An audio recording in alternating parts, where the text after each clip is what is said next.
দিনগুলো যেন দিনে দিনে কেমন হয়ে যাচ্ছে। আগে কত ভালো ছিলাম, সারাদিন বাচ্চামি করে বেড়াতাম, সাজতাম গুজতাম, বাড়িতেই থাকতাম কিন্তু তাও আমি সাজতাম, মানে আমি সাজতে খুব ভালোবাসতাম।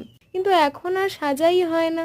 এই দেখুন না, এই নেল পলিশগুলো আমি কতদিন আগে কিনেছি, মানে সেই জুন মাসের স্টার্টিং টাইমে কিনেছিলাম, কিন্তু এখনও এগুলো পরা হয়নি। এই জন্য ভাবলাম একবার পরি, কেমন লাগে দেখি। নেলসগুলো ফাঁকাই ছিল, মানে আমি এখন আর সাজতেই ইচ্ছে করে না, টাইমই পাই না।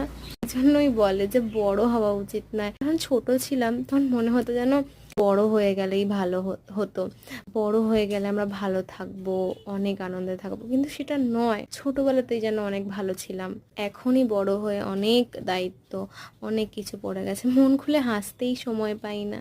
একদিন তাই হঠাৎ ইচ্ছে হলো যে একটু সাজি, নখগুলোকে অন্তত পক্ষে একটু সাজাই, একটু নেলসগুলো একটু সুন্দর করে পরিপাটি করে, বড় যখন করেইছি একটু তো পেন্ট করা যেতেই পারে।